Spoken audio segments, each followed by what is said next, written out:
Hello, and welcome to another session of Dr. Barbara Miller's NCLEX review. Today we're going to be talking about a brief session on fluid imbalance. Okay, so let's start with hypovolemia versus hypervolemia. So what is hypovolemia or isotonic dehydration? It's inadequate water and electrolyte, reducing blood volume.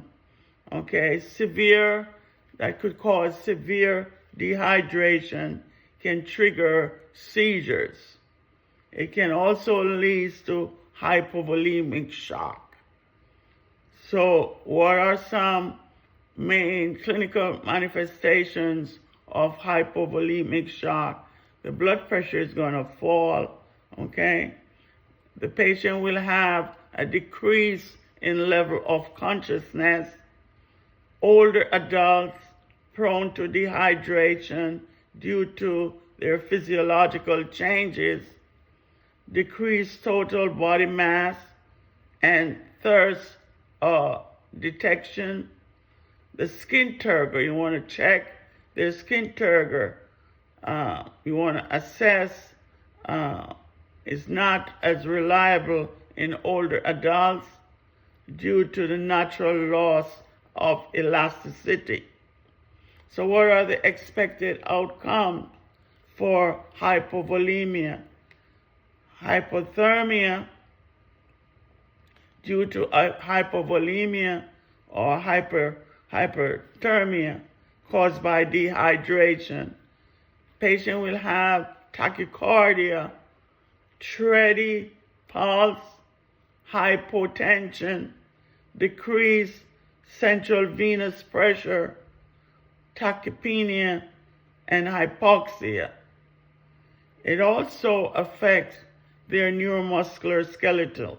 The patient will start having dizziness, will experience syncope, confusion, weakness, fatigue, seizures, rapid, severe dehydration. It also affects their gastrointestinal system, where they become very thirsty. They have dry mucous membrane, dry tongue. They get nauseated and vomit. They also will have eating disorders such as anorexia nervosa, and experience acute weight loss. It affects their urinary system or renal system rather.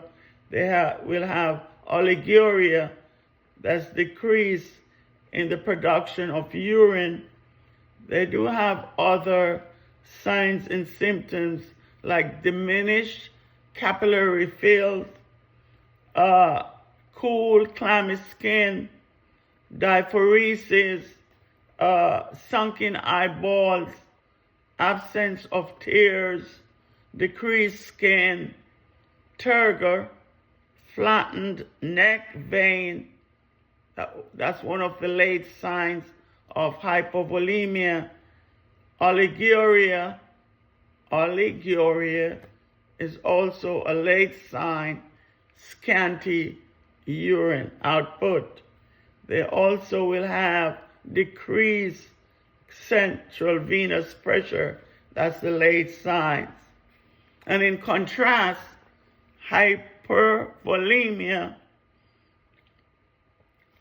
fluid volume excess water and electrolyte in correct proportion, excessive sodium intake causes water retention that could impact negatively on that patient.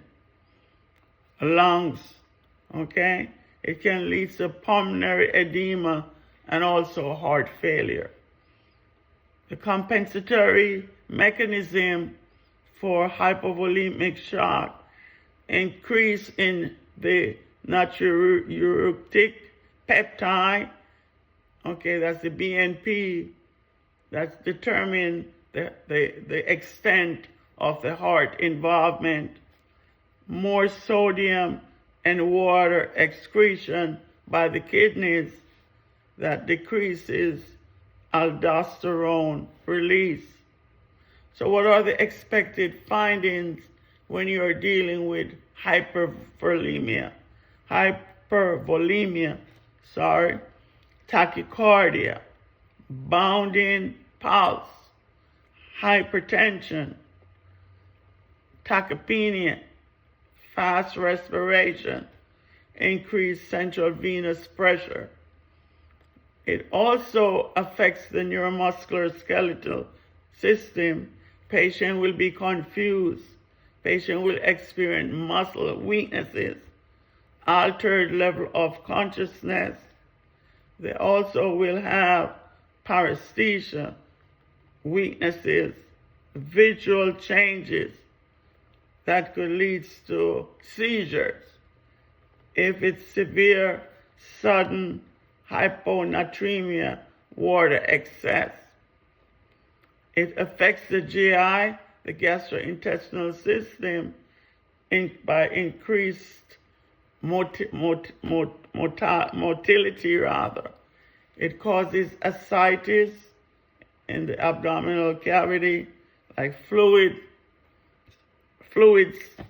respiratory issues such as dyspnea, orthopnea when they're lying in a supine position. You will hear adventitious sounds such as crackles and other clinical manifestations such as pitting edema. And what is pitting edema? When you assess with your fingers, you could see the fingerprint left in the extremities. They also will have distended neck veins, weight gain, skin pallor, and that is cool to the touch. Thank you for watching. Hope this short video on fluid imbalances could assist you in your preparation for your State Board of Nursing examination. Thanks for watching. Please like, share, subscribe, and comment to the channel to help it grow. Thank you, and see you in the next video.